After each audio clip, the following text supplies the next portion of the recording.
Assalamualaikum warahmatullahi taala wabarakatuh. Alhamdulillahirabbil alamin wassalatu wassalamu ala asyrafil anbiya'i wal mursalin wa ala alihi wa sahbihi ajmain. Rabbi shrah li sadri wa yassir li amri wahlul 'uqdatam min lisani yafqahu qawli wa la haula wa la quwwata illa billahil aliyyil azim. Subhanaka la ilma lana illa ma 'allamtana innaka antal alimul hakim wa la haula wa la quwwata illa billahil aliyyil azim. Yang dirahmati ahli jawatan kuasa masjid, tuan-tuan dan puan-puan, para jemaah yang dirahmati Allah sekalian, alhamdulillah. Alhamdulillah, syukur kita kepada Allah SWT dapat kita bertemu pada pagi ini untuk kita meneruskan pengajian kita dengan kitab Fiqh Manhaji Mazhab Syafi'i, khusus dalam bab munakahat. Dan insya-Allah pada pagi ini kita masuk yang berkaitan dengan perkara-perkara sunat yang patut dilakukan semasa ketika akad nikah, perkara sunat yang patut kita buat ketika akad nikah.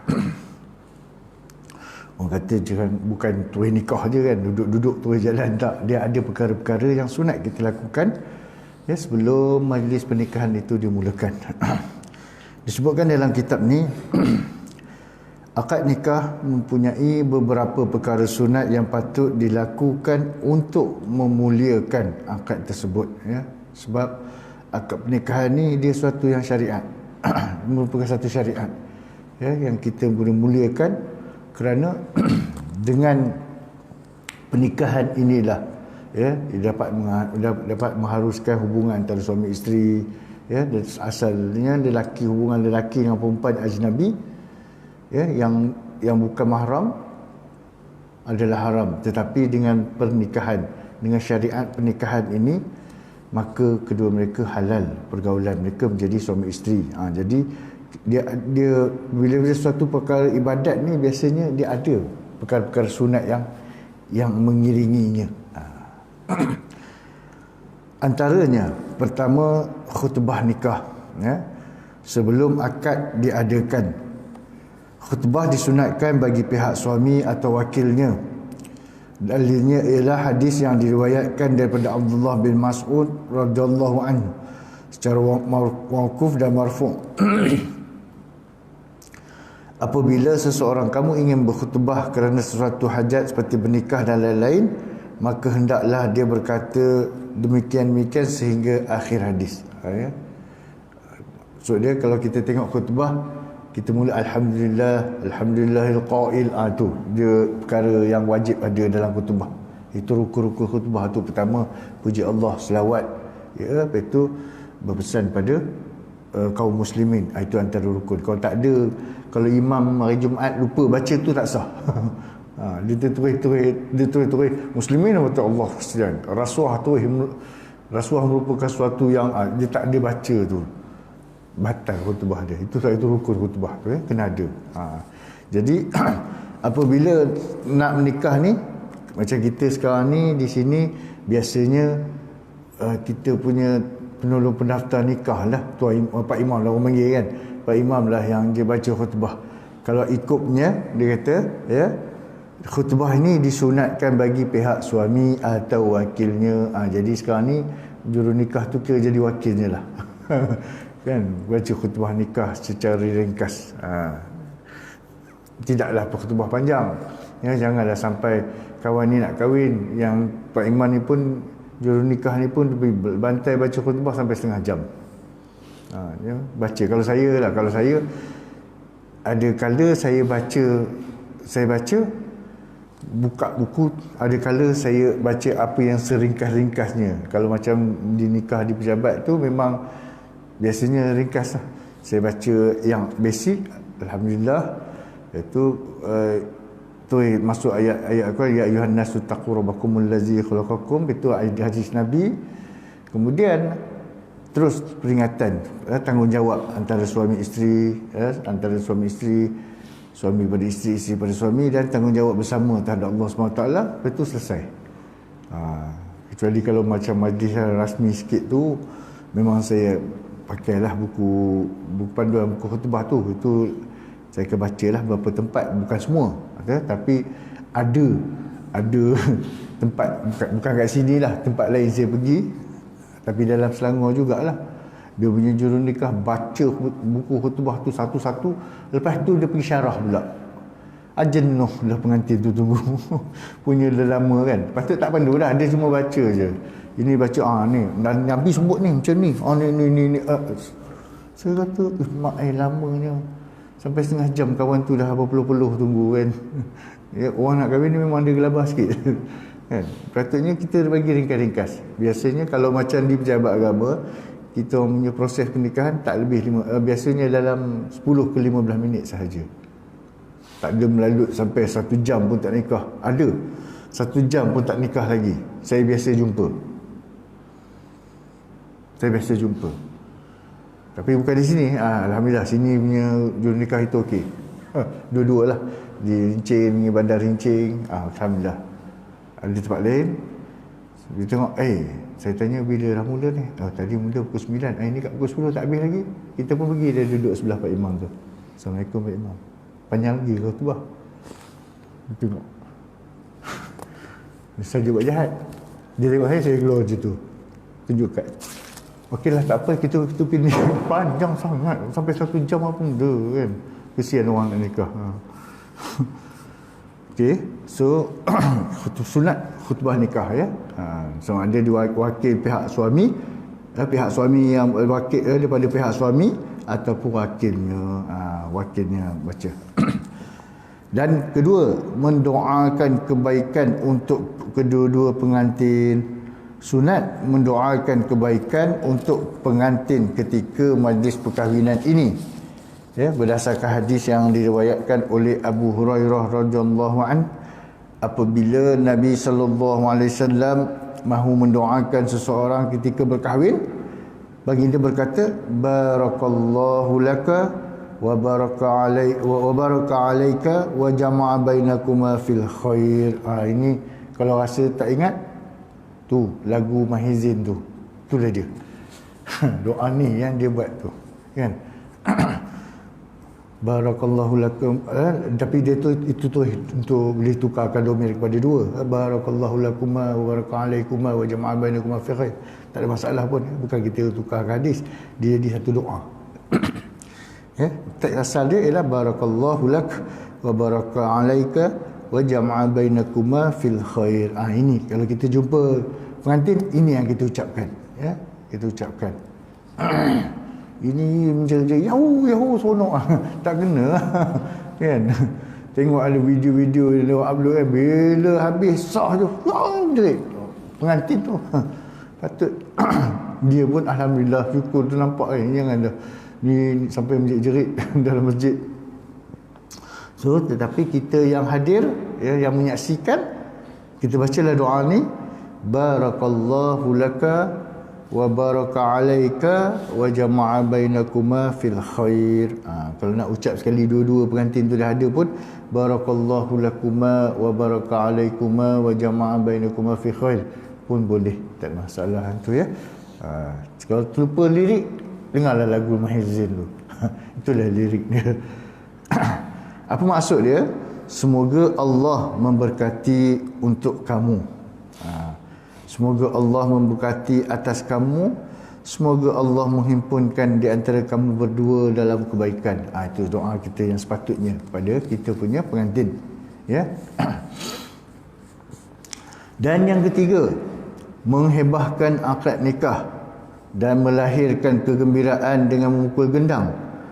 Akad nikah sunat diberitahu kepada orang ramai supaya mereka boleh berkumpul di majlis tersebut. Merahsiakannya adalah makruh. Jadi benda tu nampak dia jadi adat kita, betul tak kan?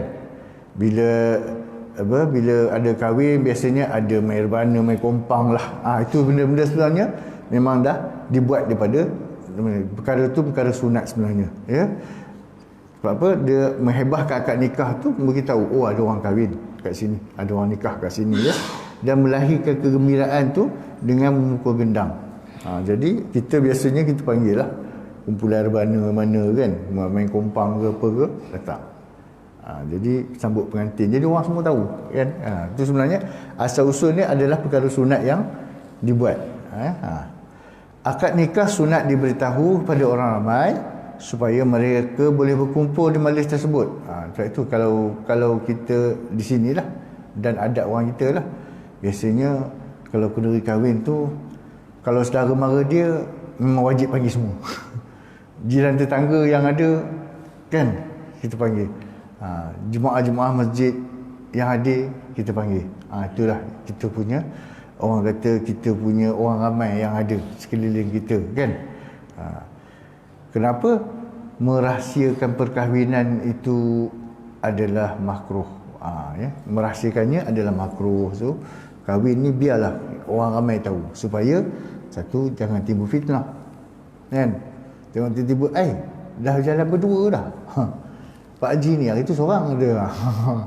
Kan, jadi bila nikah tu maklumlah, orang kata biarlah kenduri kecil sekalipun, tapi buatlah kan, maklum kau maklum, paling tidak pada jiran tetangga dan jemaah surau tahu bahawasanya dah berkahwin, ya. Disunatkan memalu gendang, ya, memukul gendang.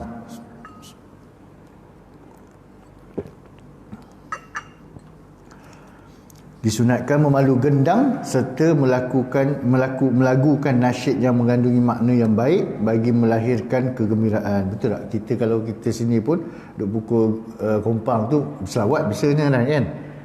Kita bawa lagu-lagu selawat kan. Itu antara sebenarnya benda-benda tu yang bentuk-bentuk sunat yang dah dijadikan adat kita. Alhamdulillah, itu satu yang baiklah. Boleh teruskan. Rasulullah sallallahu alaihi wasallam sabda, a'linu hadzal nikah wadribu alaihi bil ghirbal, ya, hebahkanlah pernikahan ini dan palulah gendang bersempenanya. Ini ya disebutkan dalam riwayat Ibnu Majah dalam kitab nikah, dalam bab menyebarkan berita perkahwinan daripada Aisyah radhiyallahu anha. Nabi sebut a'linu, i'lankan, maksud hebahkan, ya, hadzal nikah, pernikahan yang ada ni, yang berlaku pada hari itu. Wadribu alaihi bil ghirbal, dan palulah gendang bersempenanya. Memang tak Nabi pun sebut, ya. So benda tu memang ada dalam masyarakat kita. Alhamdulillah, masyarakat kita turun-temurun dah buat dah tu kan. Ketika menyambut pengantin tu bersama dengan paluan kompang, mengiringi pengantin, jadi beritahu orang ramai, dan sambil paluan tu dengan selawatnya, ya. Itu ada kepada sunat dia. Dan dalam hadis yang lain, ya, Nabi sebutkan faslu bainal harami wal halali ad-duffu was-saut, pemisah di antara perkahwinan yang halal dan yang haram ialah gendang dan suara hiruk pikuk. Ya.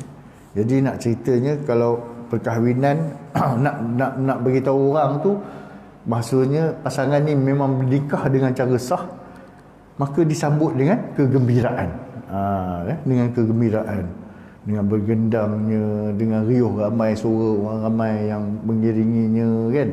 Jadi itu antara perkara-perkara sunat dia. So perkahwinan tu yang halal, perkahwinan yang halal dan yang haram nak beza dia. Kalau yang haram tu kadang-kadang disorok, diriuh rendah dengan nyanyian-nyanyian yang melalaikan saja. Tidak ada gendang-gendang yang memuji. Ya. Yang tu minta dijauhkanlah daripada kita semua.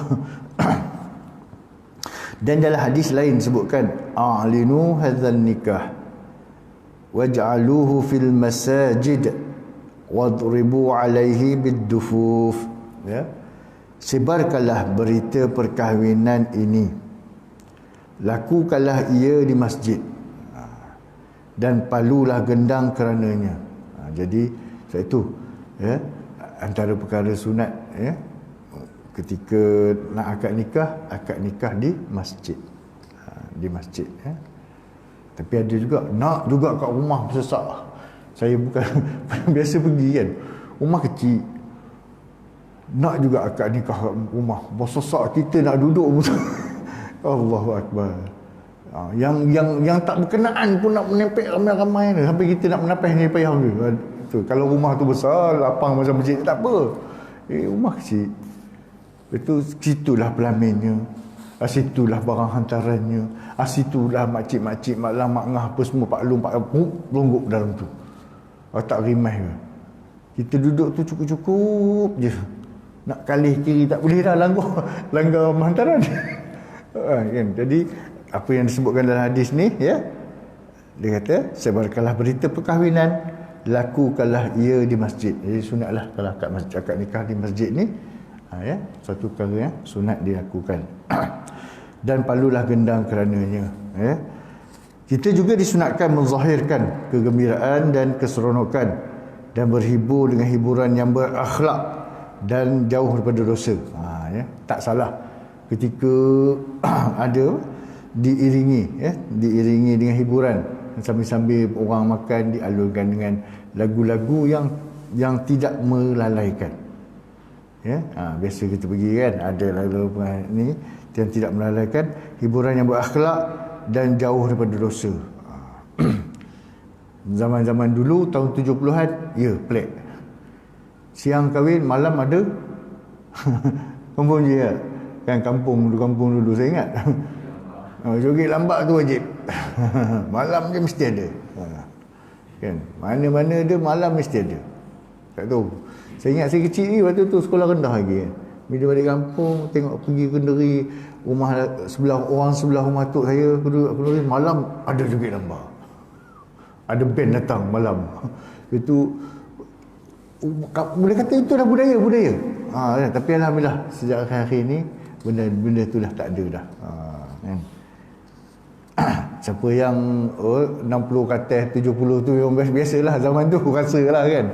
Zaman joget lambat tu kalau lepas ni kenduri kahwin. Diriwayatkan daripada Aisyah radhiyallahu an bahawa beliau menghantar seorang pengantin perempuan kepada pengantin lelaki daripada golongan Ansar. Nabi sallallahu alaihi wasallam bersabda, bertanya, "Wahai Aisyah, tidak ada hiburankah? Sesungguhnya orang Ansar ni suka hiburan." Ni apa ceritanya kalau pada dalam hadis ni, ketika beliau menghantar pengantin perempuan kepada pengantin lelaki, Aisyah hantar ikut pengiring kan. Lepas tu Nabi tanya, senyap je kenduri kahwin ni? Tak ada ke bunyi kompang ke, bunyi gendang ke kan? Tak ada ke orang bersyair-syair ke kan? Maksud itu. Sungguhnya orang Ansar ni suka hiburan. Sebab Rasulullah, orang Ansar ni sebenarnya dia orang punya naluri itu memang biasanya dia orang suka berhibur. Kenapa senyap ni? Jadi itu membezakan antara kenduri kahwin dengan kematian. Kan? Jangan kenduri kahwin pun macam mati kan. Satu lagi orang kita, saya tak tahu, ketika kenduri kahwin pagi tu buat tahlil, siapa yang mati? Tak kena majlis. Ya, macam baru ni adalah orang kat Kajang panggil saya. Dia nak buat sambut kenduri kahwin. Ni minta baca tahlil lah pagi ni. Saya kata siapa mati? Macam inilah kita baca Yasin, minta keberkatan, doa selamat saja. Tak payah tahlil. Tahlil tu biasanya orang dia akan untuk tahlil arwah. Tak payahlah, ini orang nak gembira ni saya kata kan. Tak payahlah baca tahlil, kok ada yang mati belakang. So ramai orang kita silap itu lah ya. Apa sikit kenduri kahwin pun nak buat tahlil. Tahlil hari lain lah. Hari lain. Buat doa selamat, syukuran. Kan. Ini tahlil dan kesyukuran.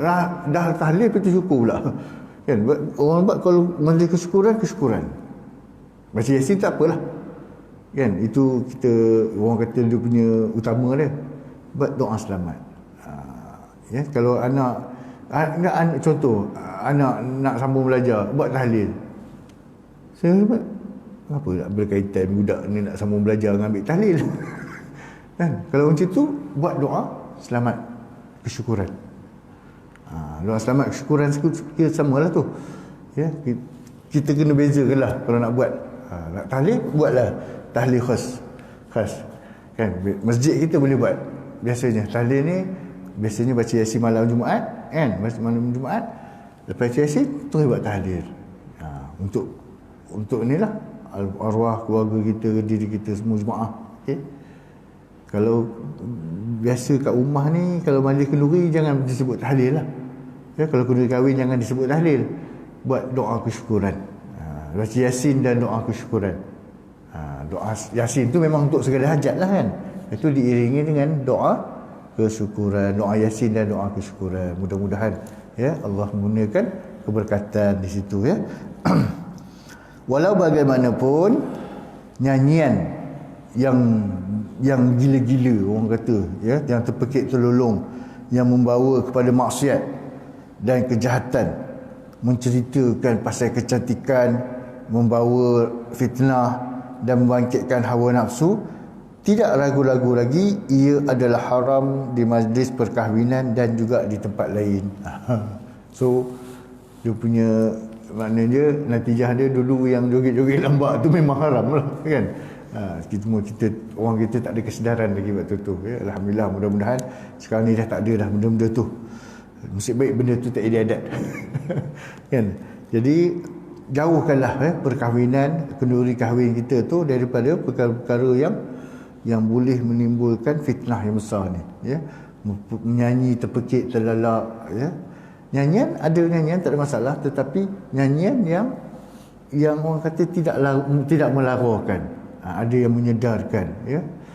Lagu-lagu yang bentuk-bentuk nasyid contemporary ataupun lagu-lagu biasa ni pun ada, lagu-lagu pop tapi dia menjurus kepada ketuhanan pun ada, kan. Itu boleh tak masalah, memberi kesedaran kepada orang yang mendengarnya. Okey.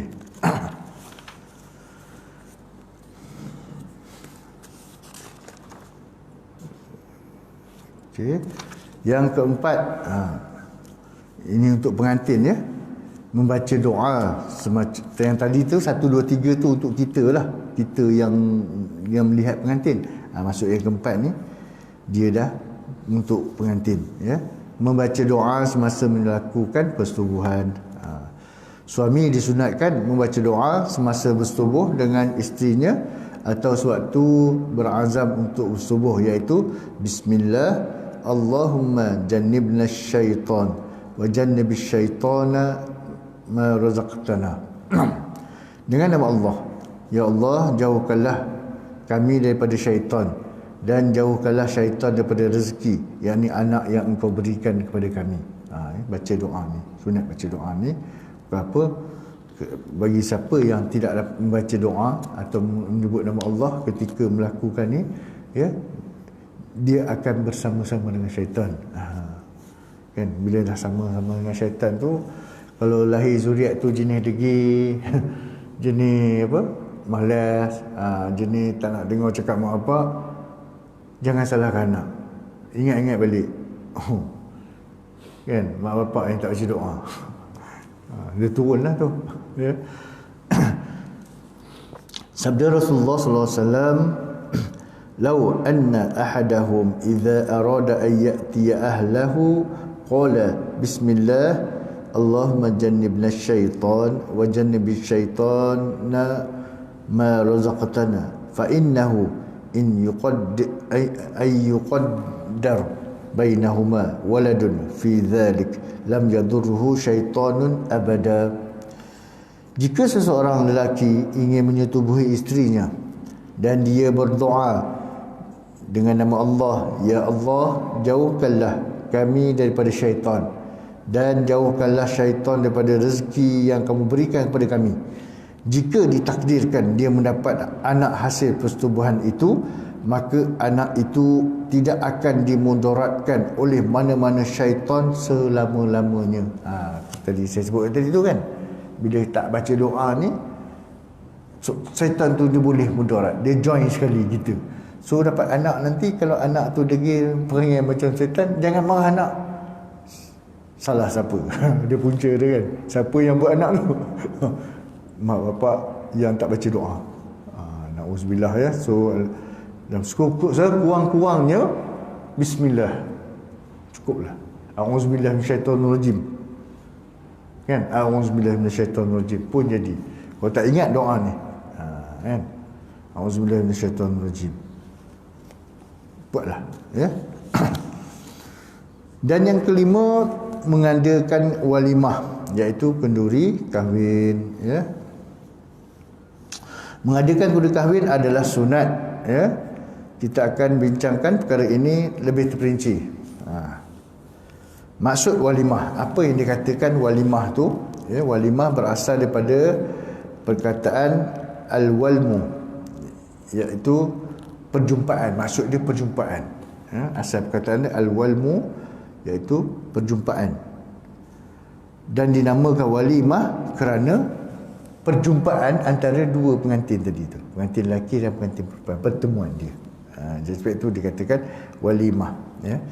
Dan di dalam Al-Quran yang disebutkan maksud walimah yang disebutkan dalam kamus, bukan Al-Quran, dalam kamus ialah, kalau perkataan walimah ni disebutkan dalam kamus, disebutkan ialah makanan untuk kenduri kahwin atau semua makanan yang dibuat untuk memanggil orang untuk selainnya. Itu walimah. Kalau bahasa kamus ialah, bila sebut walimah tu ialah makanan jemputan untuk kenduri kahwin. Jadi benda tu dah dijadikan bahasa Melayu kita kan. Walimah tu urus. Jadi hukum walimah ni ya, hukum kita mengadakan walimah ni ialah sunat muakkad kerana ia sabit daripada Nabi SAW secara perkataan dan perbuatan ya. Sebab apa sunat muakkad? Sebab apa? Nabi buat dan Nabi sebut. Dalam hadis cara Nabi sebut hukum begini, dan ketika tu Nabi pun ada buat untuk anak-anaknya ya. Antara hadis yang bermaksud Nabi SAW mengadakan walimah sempurna perkahwinannya dengan seorang isterinya dengan 2 cupak bali. Nabi pun buat ya. Ketika Nabi, selepas Nabi nikah, Nabi buat walimah tu dengan 2 cupak wali kepada para sahabat yang hadir lah, yang ketika walimah tu. Dan hadis yang lain yang bermaksud Nabi SAW mengadakan walimah sempurna perkahwinannya dengan Sofiyah binti Huyai radhiyallahu anha dengan sawiqa, sejenis makanan yang dibuat daripada tepung gandum dan barli dan kurma. Kita bukan buah sawit dia, sawiqa, qaf. Iaitu sejenis makanan yang dibuat daripada tepung gandum dan barli dan kurma. Sesungguhnya Nabi mengadakan kenduri perkahwinannya dengan Zainab radhiyallahu anha dengan roti dan daging. Baginda sallallahu alaihi wasallam bersabda kepada Abdul Rahman bin Auf, "Aulim walau bisyatin." Buatlah walimah walaupun seekor kambing. Ya. Ikut kemampuan lah kan. Kalau dia mampu kambing lah. Kalau orang tu mampu lembu lah. Kalau dia mampu 3 ekor lembu, dia buat. Itu atas kemampuan masing-masing ya. Bukan kita nak menunjuk. Tapi kalau kata dah ramai kenalan dia niat nak sedekah makan kan, kesyukuran bersedekah makan, dia buatlah, panggil lah orang 1000 orang ke kan. Kalau 1000 orang, seekor lembu cukup je, 1000 cukup ya, 1000 orang cukup lah. InsyaAllah dia itu pulang pada tuan rumah, niat dan kemampuan dia masing-masing.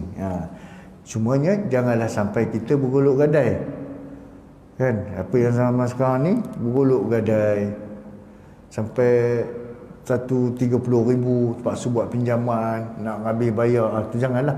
Itu sebenarnya dah luar kemampuan. Kita buat sekadar mampu. Nak lawan orang sebelah, anak dia kahwin dulu grand. Tak ingat macam tu. Kita mampu tak kat mana? Kan contoh, kalau kita mampu anak kita buat majlis nikah, nikah kat masjid kan. Lepas nikah tu buat baca Yasin tahlil, buat Yasin doa selamat. Lepas tu terus buat makan dekat masjid, selesai. Habis itu. Kan, maklum. Saya tu waktu nikah musim PKP ni untung. Selesai. Dia nikah, selesai. Saya tanya banyak pengantin situ. Ustaz, kita orang lepas nikah ni kita balik rumah, lepas tu nanti tengah hari nanti ayah hantar makanan dekat masjid. Alhamdulillah, selesai. Jadi kan, jadi tag makanan tu adalah kad nama pengantin, dia tampal dengan stiker nama pengantin, so orang tahulah siapa yang kahwin. Kan, mudah, lebih mudah, lebih jimat. Jadi para ulama mengatakan perbuatan dan perkataan Nabi sallallahu alaihi wasallam di atas menunjukkan bahawa hukum walimah adalah sunat. Sunat mengadakan walimah ini. Jadi kadar walimah bagi orang kaya ialah seekor kambing dan tidak ada kadar maksima. Kalau orang kaya tu minima dia tu seekor kambing lah. Kan, maksima ikut suka. Nak unta 2-3 ekor ke, kambing 10 ekor ke kan. Bagi orang miskin, kadar ni adalah makanan yang dia mampu. Kalau orang miskin, kalau dia kata mampu kita buat order paket nasi lemak yang RM1 tu pun ada 100, bagilah semua. Itu kemampuan dia kan. Kalau saya teringat lagi, kalau macam arwah Datuk Ismail Kamuh tu kan, buat kenduri kahwin ni TO pun tak apa, karipat potong 2 pun boleh, dia kata. Kan, janji sampai maksud dia kata. Biar beritahu orang tak ada duit tak apa, karipat potong 2 kongsi-kongsi pun tak apa, dia kata. Kan, jemaah ada 100, order karipat 50, potong 2 buat TO pun tak apa, dia kata. Puan-puan sampai, itu yang mampu buat lah. Jadi betul lah dia kata ya. Jadi, kalau orang yang miskin, kadarnya adalah makanan yang dia mampu. Kalau dia mampu yang tu. Kalau dia mampu unta lah, itu kaya, orang kaya. Jadi terpulanglah ya kepada kemampuan masing-masing ya, kepada kemampuan masing-masing, tak boleh ditentukan bagaimana rupanya ya. Jadi waktu walimah ni ialah waktu kenduri ialah luas dan panjang ya, iaitu dia berlaku daripada bermula akad sehinggalah selepas persetubuhan. Jadi memang biasanya orang buat akad nikah pagi kan. Lepas akad nikah pukul 9, pukul 11 biasa terus sambut makan kan. Sampailah ke petang ya. Dan waktu yang paling baik ialah sampailah walau bagaimanapun waktu yang paling baik ialah selepas pertubuhan. Maksud dia, kalau hari ni akad nikah, besok tu buat kenduri dia. Kan, pengantin dah bersama lah ya. Ini kerana Nabi sallallahu alaihi wasallam hanya mengadakan walimah untuk perkahwinannya dengan isteri-isterinya selepas berlakunya persetubuhan. Jadi benda tak salah pun ya, ini disunatkan ya. Jadi kalau nak buat biasanya jadi 2 kali kerja. Biasanya kita pagi akad nikah terus. Yang berlaku yang Nabi sebutkan ialah Nabi nikah hari ni, kemudian akad nikahnya kendurinya macam besok ke, sebelah malam ke kan, begitu ya. Jadi ini tidaklah haram ya, tidaklah haram. Ini yang dikatakan sunat yang Nabi lakukan, dan dia ikut kesesuaian kita juga, macam mana kita adat kita di sini kan, tidak menyalahi syariat tersebut. Hadis-hadis mengenai perkahwinan Nabi sallallahu alaihi wasallam menyatakan bahawa setelah Nabi menjadi pengantin, barulah baginda mengajak orang ramai. Ya, jadi dalam hadis ni banyaknya Nabi dah nikah, kemudian tu baru Nabi panggil untuk maklumkan bahawasanya baginda telah menikah. Ya, wallahu a'lam. Kita berhenti takat ni dulu.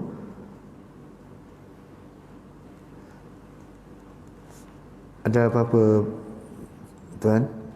Kita boleh kongsi? Tak ada ya?